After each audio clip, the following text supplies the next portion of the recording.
There is a road in the wild Canadian North that courses through as much history as breathtaking terrain.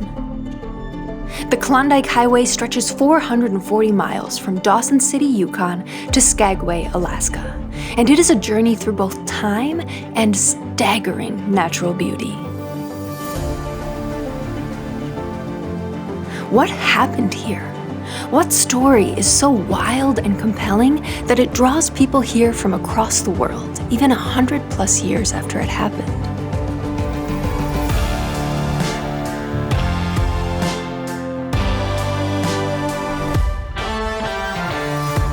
Hit the road with us as we explore this route, finding pieces of this captivating story scattered along the way. Experience the raw beauty of this part of the world, a land of mountains, rivers, and lakes, and even a desert. Our journey on the Klondike Highway begins, and in an intriguing twist, we start not at the beginning, but at the end. In the place where X marked the spot so many years ago, Dawson City.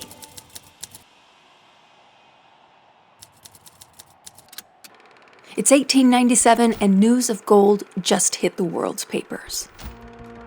Southern ports are overwhelmed with fortune seekers who pack northbound steamers hungry for the chance to strike it rich.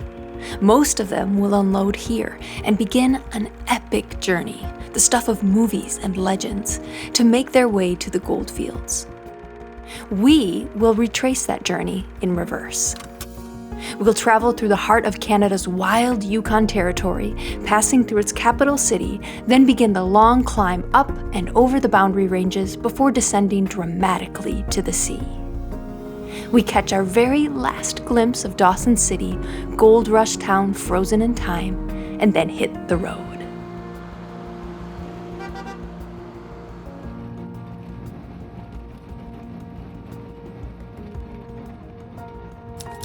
Our first stop is an overlook that puts a lot of things into perspective. This is the Yukon, big, wild, and untamed. Despite its 120 million acre size, only about 40,000 people live in this territory, and over half of those are in the capital. There are more moose in the Yukon than people.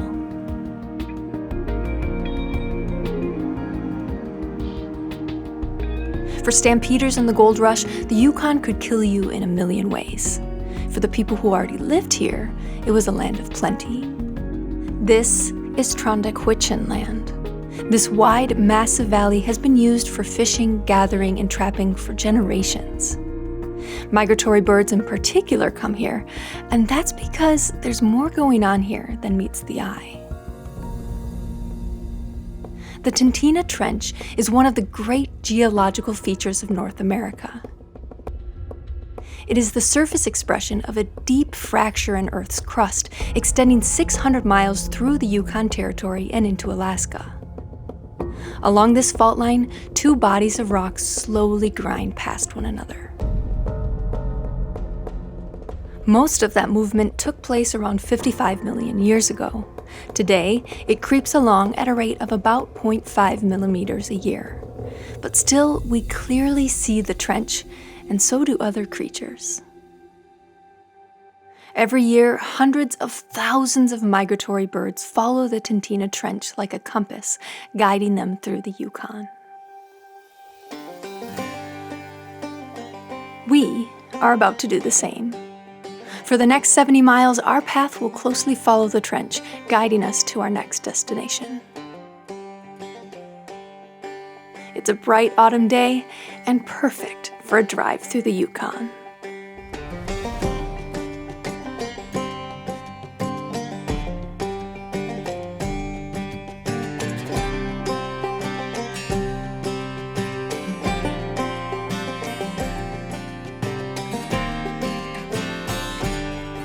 As you will quickly notice, sometimes our route differs from the old stampeders' route. At this stage in their journey, gold rushers stuck to the Yukon River, while today the highway provides a more direct overland route. But that doesn't mean we don't also get our fair share of river time. This is the Stewart River, a tributary of the Yukon, and for us, home for a few days.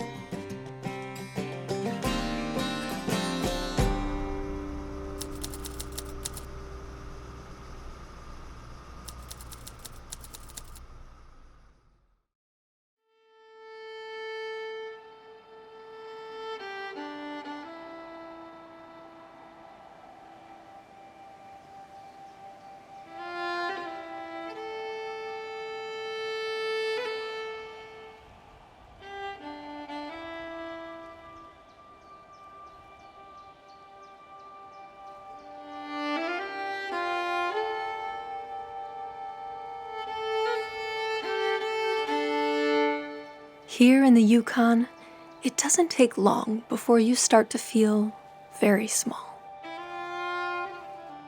This is a land of ancient mountains, endless forests, and powerful rivers.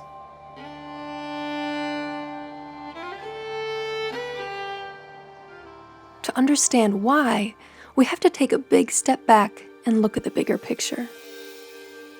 The northwestern edge of North America is dominated by a string of mountain ranges that form a dramatic wall between the Pacific Ocean and the interior of the continent. Moist sea winds unload heavy precipitation on these peaks, leading to ice fields and glaciers, whose meltwater, combined with spring snowmelt, fuel vast systems of lakes and rivers. Over 65% of the Yukon Territory is drained by the Yukon River system. The Stewart River is part of that. As big and wide as it is still just a tributary of the mighty Yukon, whom it will join 120 miles downriver from this spot.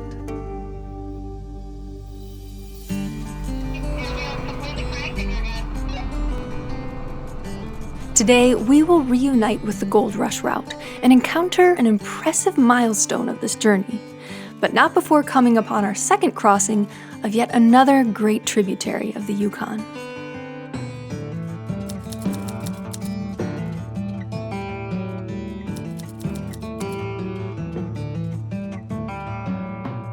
The Pelly River is inextricably linked with the history and culture of the Selkirk First Nation, whose seat is here in the small community of Pelly Crossing.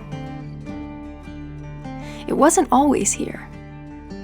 35 miles downriver, the Pelly River meets the Yukon, and there the Selkirk gathered, traded, and celebrated important cultural moments for millennia. Fort Selkirk remained an important hub along the Yukon River route until the Klondike Highway was built in the 1950s. As river travel dried up, so did the economy, and the community moved here. The language of the Selkirk is Northern Tushone, and there's a concerted effort to revive and preserve this heritage, as we are about to see in the community's general store.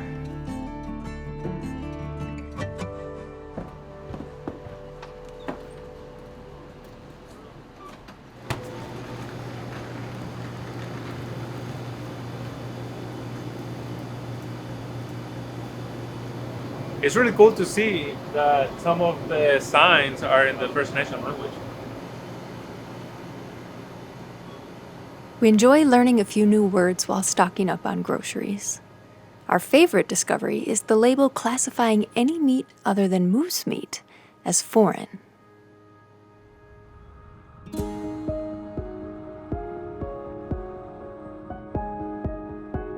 Today's final destination is 50 miles away, where that important milestone awaits.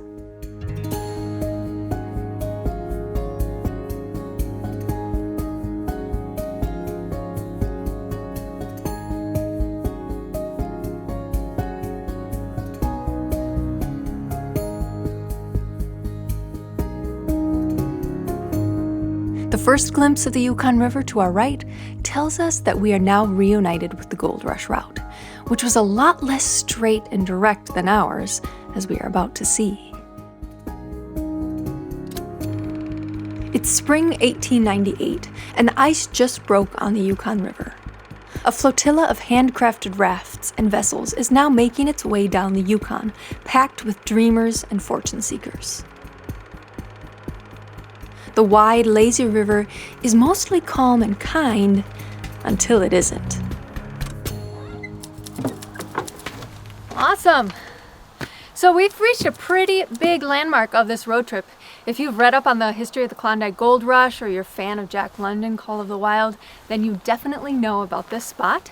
Anybody traveling up or down the Yukon River faces a pretty unique challenge right at this curve in the river. Let's go check it out.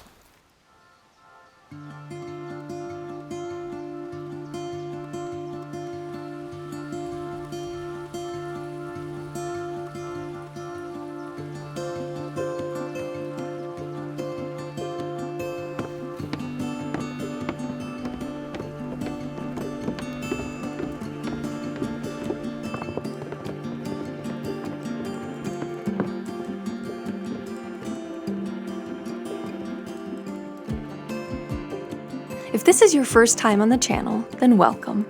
We are Cora and Jose, two artists with a mission to travel all the Americas, from Alaska to Argentina, exploring the stories of the people and the land along the way. There's a lot of ground to cover between here and Argentina, so we're just getting started, and we're so glad you're now with us on the journey. Oh wow, there are the rocks. Oh wow. There's the arch right there. Pretty cool. We made it. Yeah.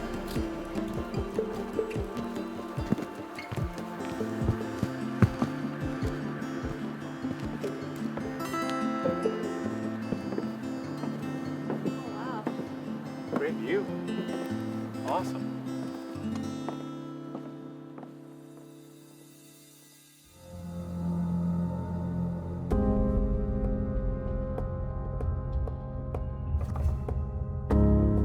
From the air, Five Finger Rapids may seem relatively tame, but the experience from the water is quite different.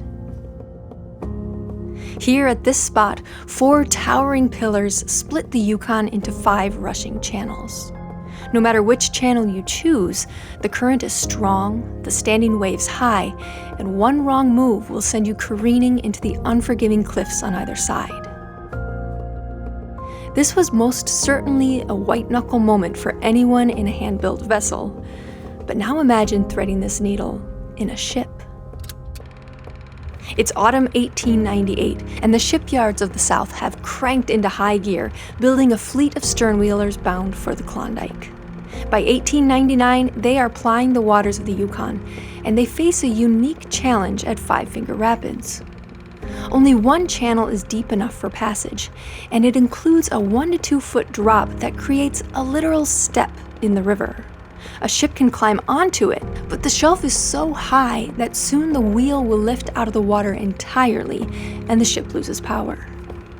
The solution is a winching system, allowing ships to pull themselves through the channel, a process that takes 20 minutes of fighting against the powerful current. The winching system was used until the drop was eliminated by blasting and widening the channel into the form we see today. It is now 20 feet wider than it was then.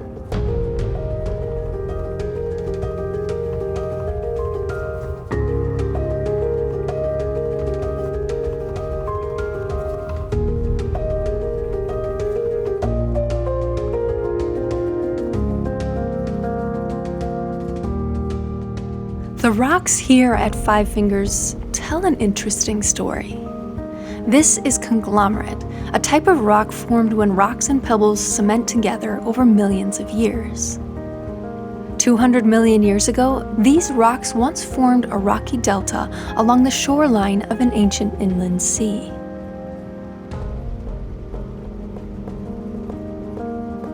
This conglomerate is tough and harder to carve away than the surrounding mudstone, and so the pillars still stand. The aurora comes out tonight, almost like a warning, saying, "Careful, winter is on the horizon." Little do we know, another warning awaits tomorrow.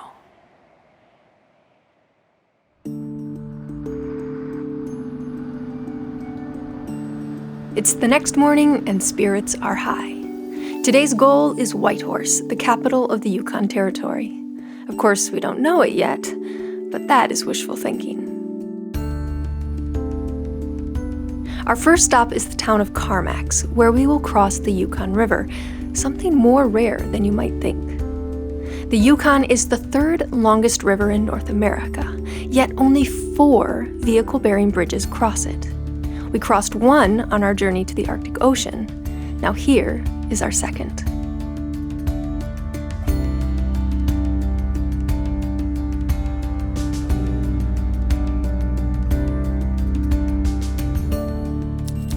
Here in Carmacks, an interesting page of Gold Rush history still stands. It's 1902, and the first thunderous wave of the gold rush has now passed. But the gold fields are still active, and travel up and down the Yukon is still prevalent. The river is, without competition, the superhighway of its day, but there's just one problem. What to do in the wintertime? Once frozen over, one can still travel the route, but it's an arduous journey on a river that is infuriatingly windy. The solution is a winter road connecting Whitehorse to Dawson via a direct overland route. Roadhouses are built every 30 miles, along with stables for the teams of horses that ferry wintertime travelers to and fro. A few of these roadhouses are still standing.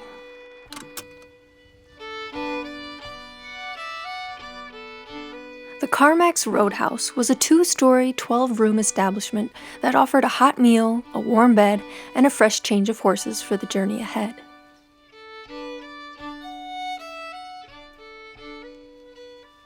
It cost a pretty bundle to travel the winter road and stay at the roadhouses. The 333-mile trip would set you back $125 plus extra for food and lodging. In all, around $5,000 US in today's money.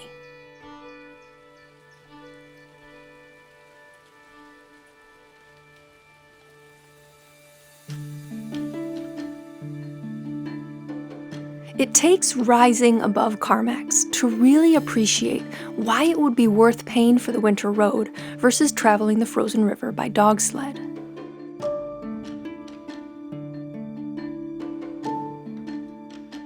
The Yukon River twists and wiggles its way across the territory, often doubling back on itself to the point of returning to the exact place it just came from.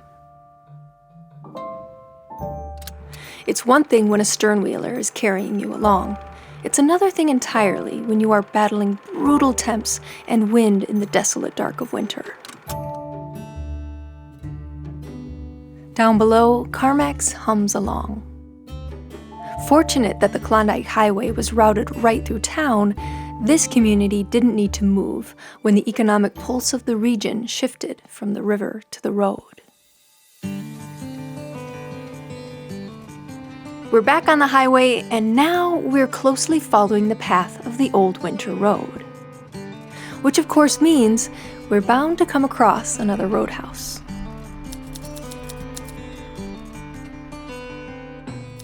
This is the third iteration of the Montague Roadhouse. After the second burned in 1909, this structure was built and it operated until the 1940s. Coming to places like this, it's just really interesting to imagine arriving, getting a hot meal, a warm bed, but I wonder how warm those beds really were, because this is really interesting. You can see the chinking is burlap sacks. So I'm wondering how warm they were actually really able to keep this place. Look at this, it's crazy.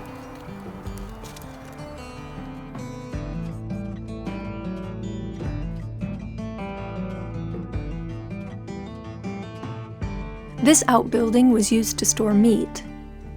And unfortunately, the stables were demolished during the construction of the Klondike Highway. The roof of this roadhouse was actually removed and installed on the Carmacks Roadhouse. As we continue south, we continue to closely follow the path of the Overland Winter Trail. In fact, our next stop was a waypoint on the trail and continues to be to this day. Though now, it is best known for something else entirely.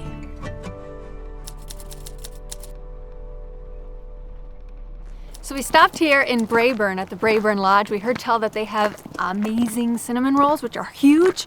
So we stopped to see if they really are as big as everybody says they are. And, well, I got a big sweet tooth, so this is a must stop for us. Sweetie.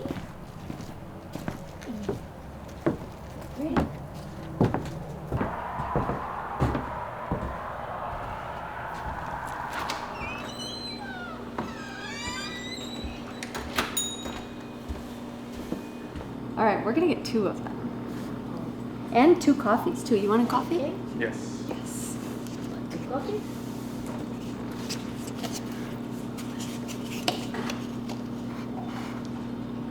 As big as my face. Bigger than my face.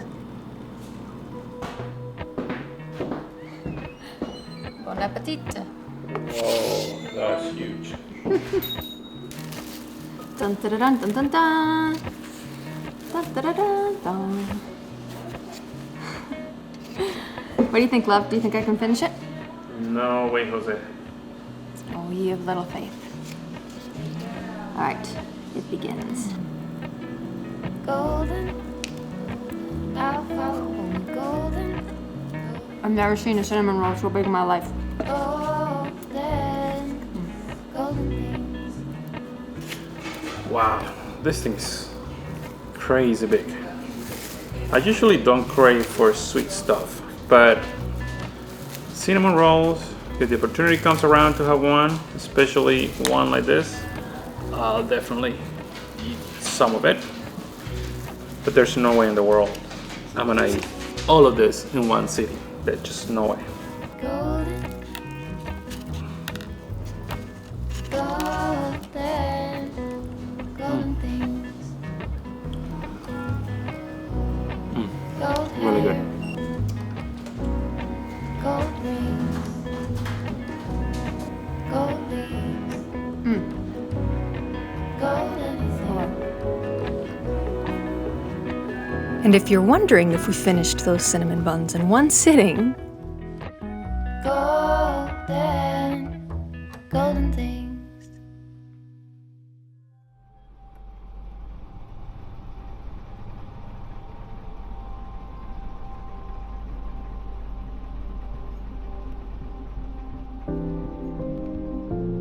with blood sugar heightened and spirits still high, we set out for the capital, only 65 miles away. We are confident we'll make it, so confident we don't even notice the storm clouds brewing in the distance.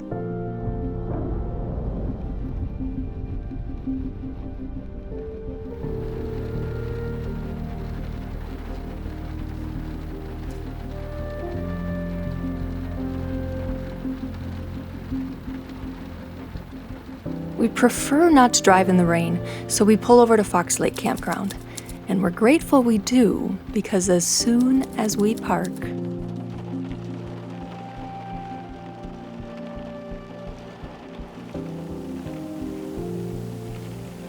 after the Klondike Highway, our plan is to take you all the way through beautiful British Columbia. This is starting to make us worry about that plan. But trust Mother Nature to send a few touches of beauty in times of worry.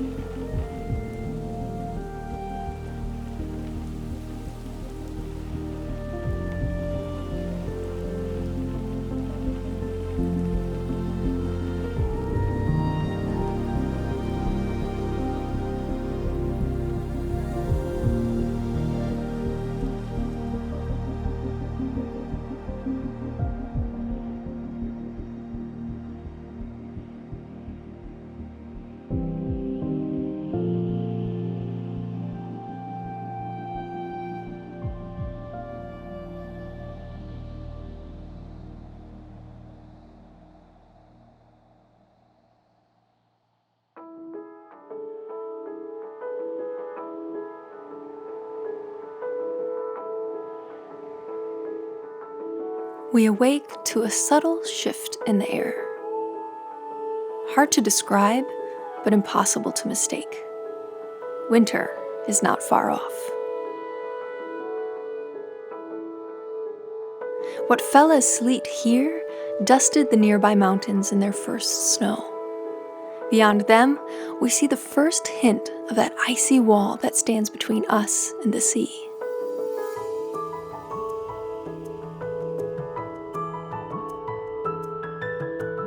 Even though we can't yet see the highest peaks of the coast mountains ahead, we feel their effect. We are now in the Southern Lakes ecoregion of the Yukon, where the climate is classified as semi-arid due to the rain shadow of the coast mountains.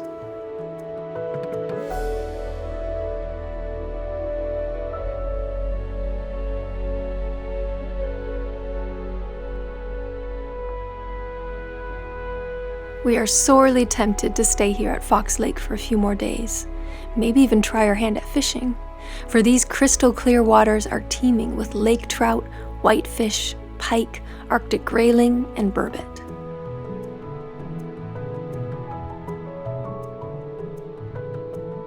But yesterday's sleet storm now has us on our toes, and the day is bright. We hit the road, Whitehorse bound.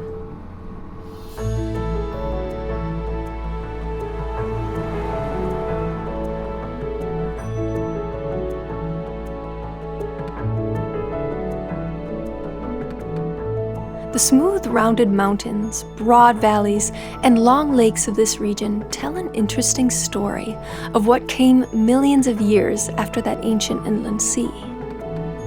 Ice. A lot of it. At the height of the last ice age, an ice sheet over a mile thick blanketed this region.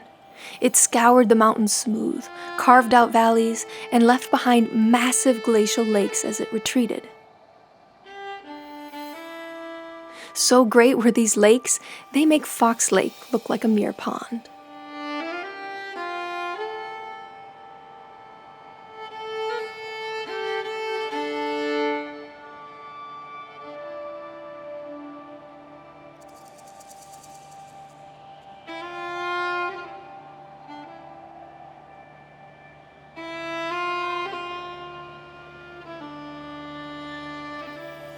A profound amount of sediment was released by the retreating ice, covering the lake floors with deposits up to 300 feet thick. The road and the Yukon River now cut through those deposits.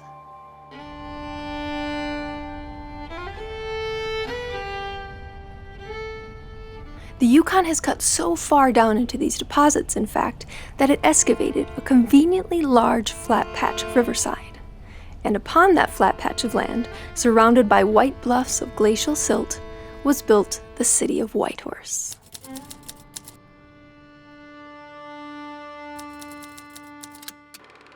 It's 1898, and those early stampeders and homemade boats have a problem. It's an obstacle that makes Five Finger Rapids look like child's play.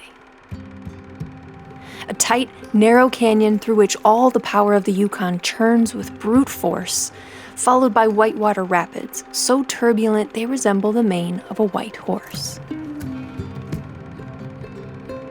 Hundreds of boats and 5 lives are lost before the authorities step in. Boaters must disembark above the canyon, portage their goods to a camp below the rapids, and wait for a qualified pilot to navigate their vessel through. Naturally, 2 tent cities bloom into being. One above the canyon, garnering it the nickname Canyon City, and one below the rapids, a place that came to be known as Whitehorse. Population 28,000, Whitehorse is the administrative, cultural, and economic hub of the territory. We'll spend a few days exploring here, but first, curiosity is calling us to go see that canyon with our own eyes and see just how dangerous it really was.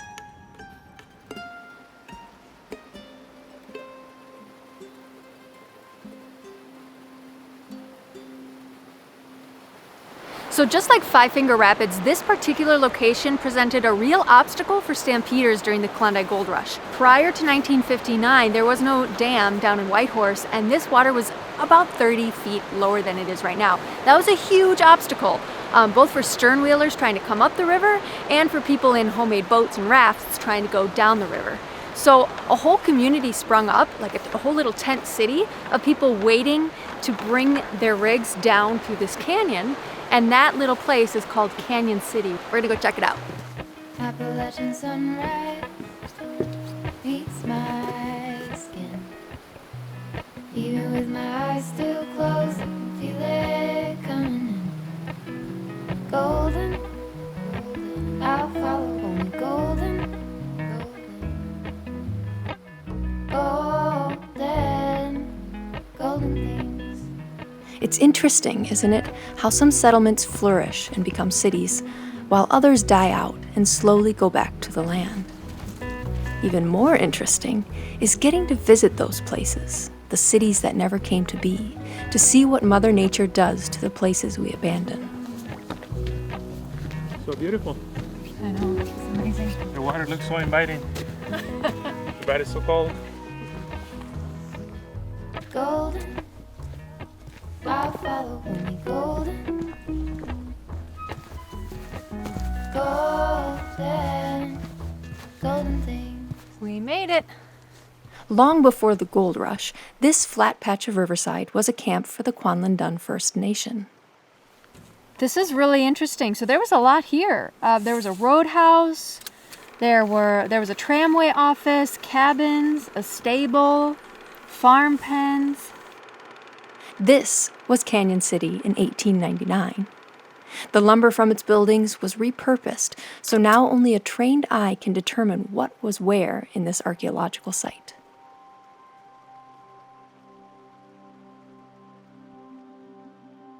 This cart is a reproduction, but it is the same size and style used to transport stampeders' supplies from here to the bottom of Whitehorse Rapids, about 4.5 miles away.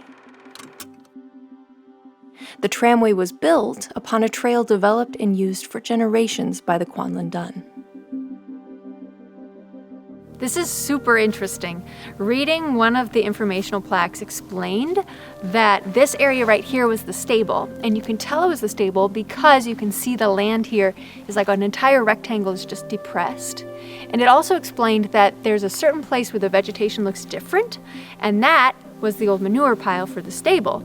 So I can only imagine that they're talking about this area here because that's the only spot where the vegetation is different, where you see all this really tall grass. It's just really interesting to be in a place like this and to learn how to kind of read the space, because otherwise you'd come through in here and if you don't know what you're looking at, you would have no idea that this was like its own little town.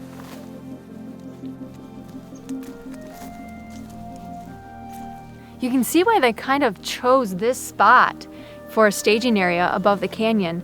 You can see how close we are to the water. I mean, you can pull right up, haul all your stuff out, do all your logistics. On the hike on the way over here, there was no other spot like this. There was no other big, large, flat area right next to the river. It was all very steep. It's very interesting to see how they chose the site and what it looks like today.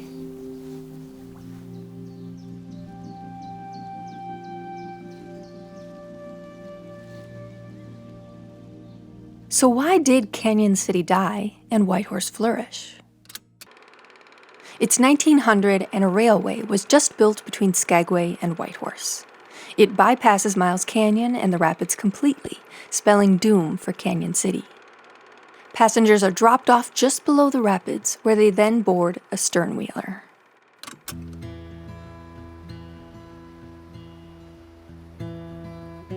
The SS Klondike ran the Yukon River from 1937 to 1955.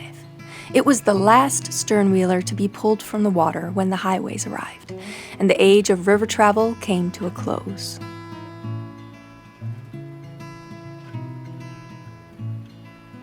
The ship is parked right next to the Yukon River, which flows right through town, or rather, town was built around it.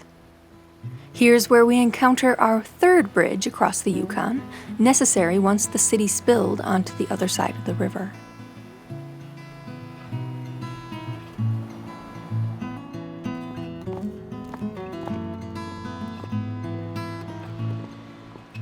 You can learn a lot about a place from its public art. Mushing is alive and thriving here in the Yukon, and not just for tourism. For some who live remotely, it can be a preferred method of getting around in winter, as dogs are more reliable than snow machines. Mining is not a thing of the past here. It contributes roughly 15% to the territory's GDP. And you may be surprised to learn that Whitehorse holds the world record for city with the least amount of air pollution. That's right, no other city on the planet has cleaner air than Whitehorse.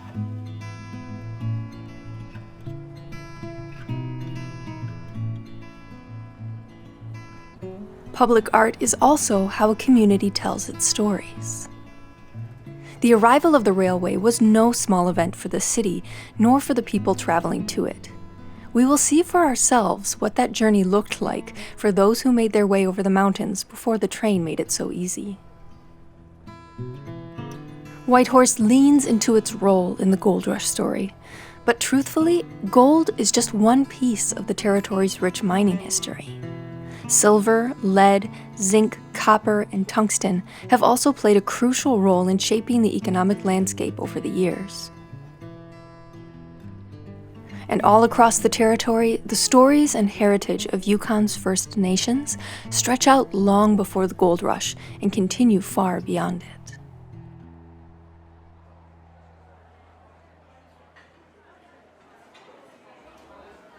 Not ones to miss a night out on the town, we cap off our whirlwind visit to Whitehorse with a meal out, followed by live music at perhaps the most iconic and beloved spots of Whitehorse nightlife. The 98 opened its doors in 1943 and lays claim to the second oldest saloon license west of Winnipeg. Local lore has it that some of the guns above the bar are still loaded. Who knows if that's true? What is beyond a doubt is that the 98 is a local treasure. By pure luck, we waltzed in the night Stockstill and Rose has the stage, and not gonna lie, the music, the place, and the company all kinda hit the spot.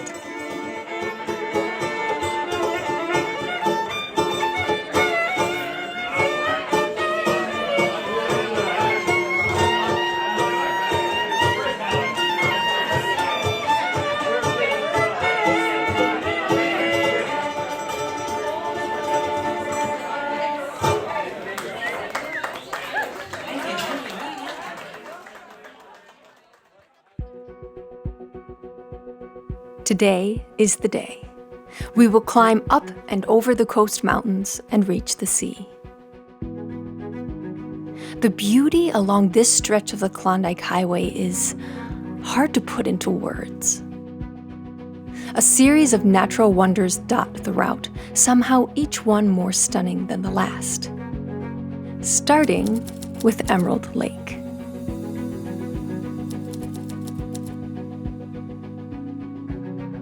The striking green of Emerald Lake is thanks to marl on the lake bottom.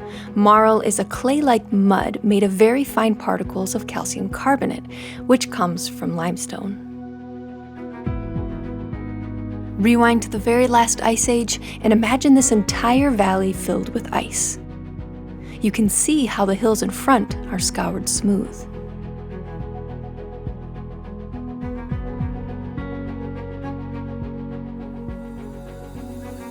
The ice eroded limestone from these hills, leaving behind carbonate-rich gravel on the valley floor.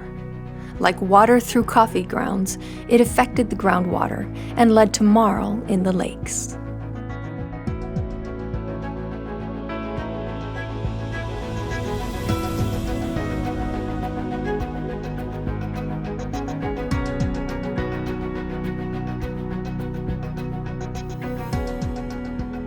Already dazzled by Emerald Lake, we dash through the next 6 miles, on our toes for the next natural wonder. It is often called the world's smallest desert. At 1 square mile, it is certainly small, but is it truly a desert? We made it to the Carcross Desert, which is not actually a real desert. The sand dunes that you see behind me are the remnants of an ancient lake bed.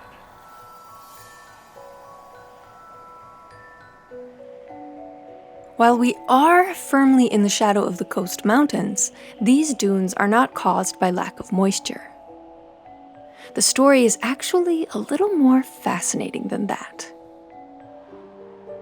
At the end of the last ice age, this region was also inundated in a massive glacial lake that left behind a profound amount of sediment when it disappeared.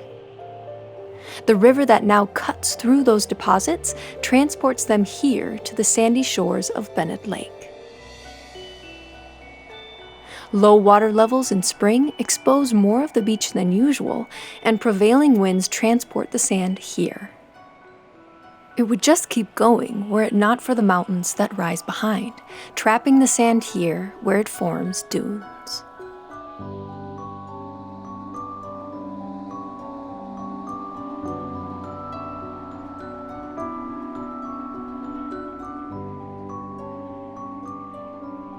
Here on the shores of Bennett Lake, we have reached a key point in the Gold Rush story.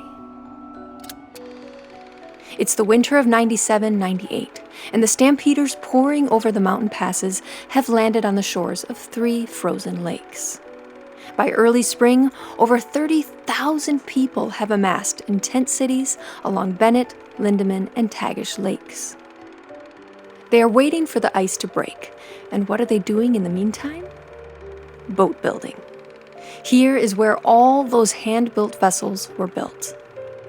On May 29, 1898, the ice breaks, the flotilla is off, and the rest is history. Here at the foot of the mountains, an impressive system of pristine lakes fill long, glacially carved valleys. The lakes are all interconnected, creating a logistical challenge for both animals and people. Any place where one lake flows into another via a narrow channel would be a natural place for migrating herds to cross, and for people to hunt them. Today, the place once called Caribou Crossing is now called Carcross.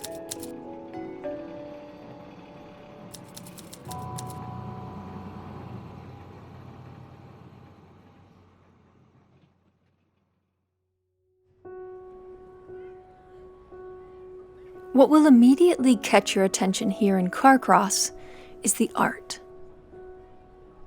And if you are familiar with the customs and art forms of different First Nation groups, you'll recognize everything here as distinctly coastal.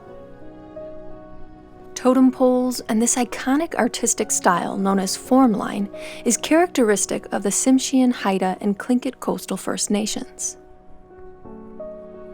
To see this influence so far inland can only mean one thing: trade, and all the economic, cultural, and familial ties it fosters. Of the 2 trails stampeders took over the mountains, one was a long-established trade route connecting the coastal Tlingit with the inland Tagish. Today, the 6 clans of the Carcross Tagish First Nation are Tagish and Tlingit, and pride in this heritage is on full, stunning display here in Carcross.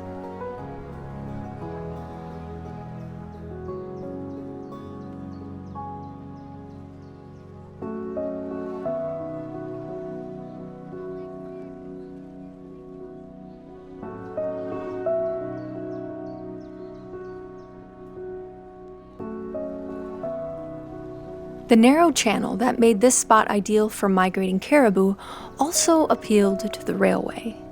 The tracks connecting Skagway to Whitehorse came right through Carcross, and the fate of the town was sealed. It was now an official stop on the Goldfields route.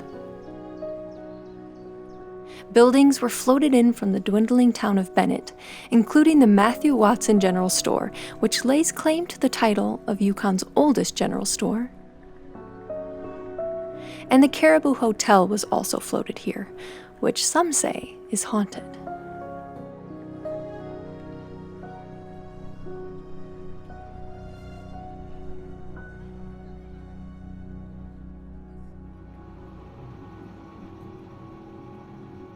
Leaving Carcross means traversing that narrow channel and then climbing just high enough to round a corner and come face to face with Tagish Lake.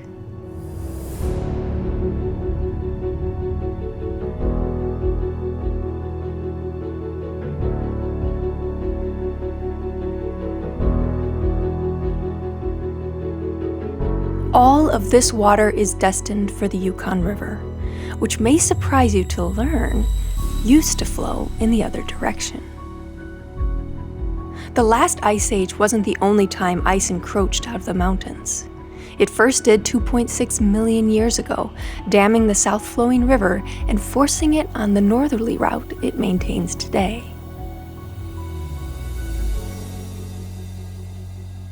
The time has come. We begin the climb towards a mountain pass that was the downfall of many during the gold rush.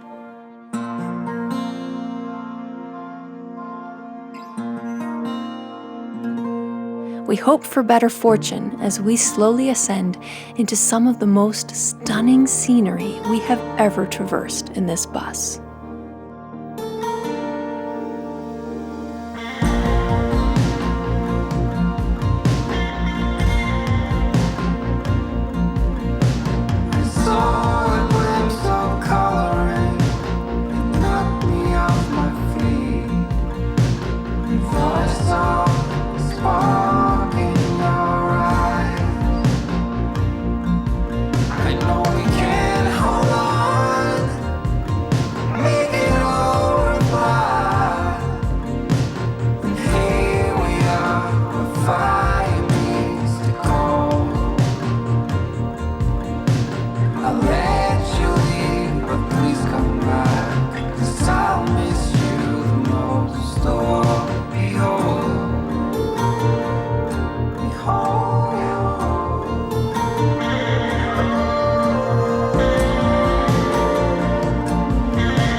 We have reached a place called a no man's land. Imagine suffering up a trail so brutal it killed horses by the hundreds, only to summit the pass and descend into this. A maze of sharp rock and dead ends that stretches on for miles.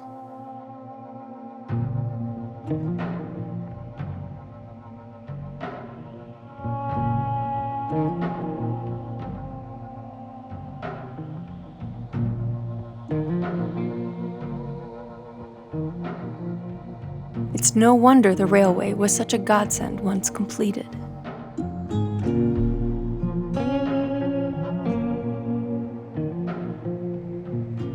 The White Pass and Yukon Route Railway changed the game, spelling success for one route over the mountains and doom for the other. It's late 1897 and stampeders are arriving by the boatload. They disembark in either Skagway or Dyea, both Tlingit territory turned boom towns. The Chilkoot Trail leads from Dyea over Chilkoot Pass, where some of the most dramatic scenes of the Klondike Gold Rush are captured.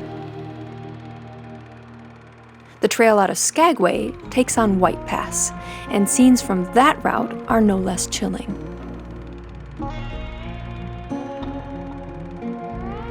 Both trails end at the shores of Upper Bennett Lake, and we know what takes place next.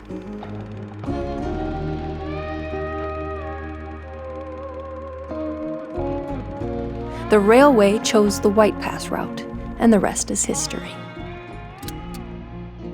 That is why, 126 years later, we are here on a highway that cuts through the same terrain first conquered on foot, then by rail, and now by road.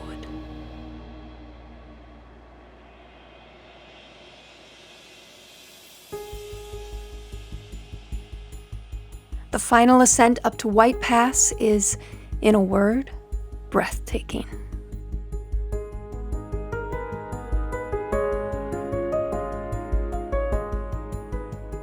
Throughout this story, we have learned how ice shaped this part of the world, how it spilled out onto the land time and time again, carving and flooding valleys, laying down deep sediments, and changing the course of rivers. This is where it came from. Ice fields blanketed the highest reaches of the coast mountains, feeding all the glaciers below. Imagine this vast basin filled with an ice field over a mile thick.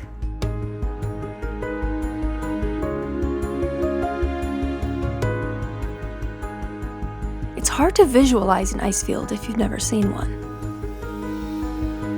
This is an ice field.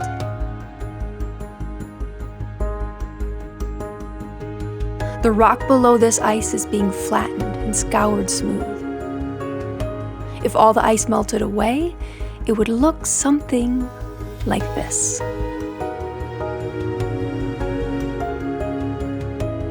Our elevation prevents vegetation from foresting the valley floor, and so it remains a no man's land.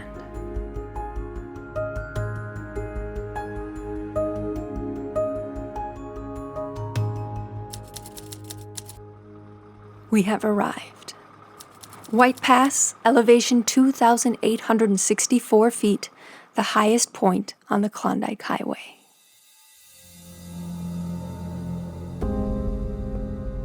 We are now among the lonely giants that form the spine of a mountain range.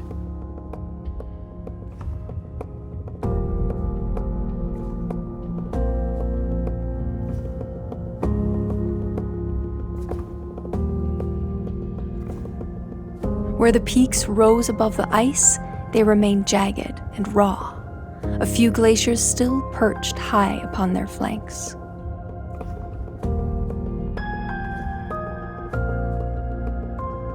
Below, they are polished smooth, a humbling reminder of the power of frozen water and time.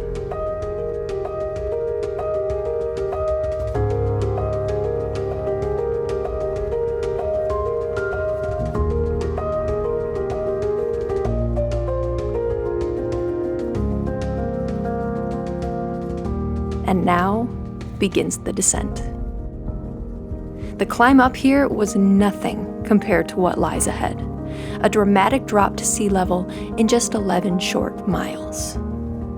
This was the punishing stretch of country whose footpath truly earned the name Dead Horse Trail. We put our faith in the bus and head down, taking on 11 miles of unrelenting 11% grade.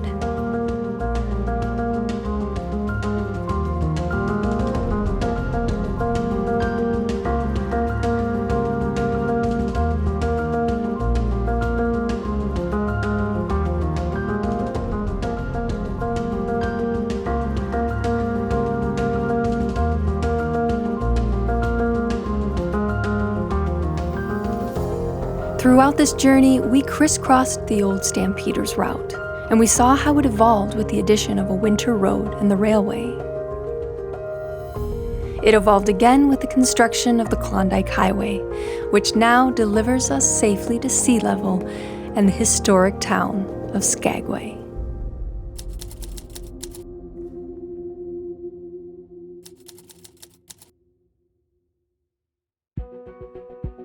Now that we know the history of the Klondike Gold Rush, we are excited to explore Skagway with its old buildings, cemeteries, and Wild West stories.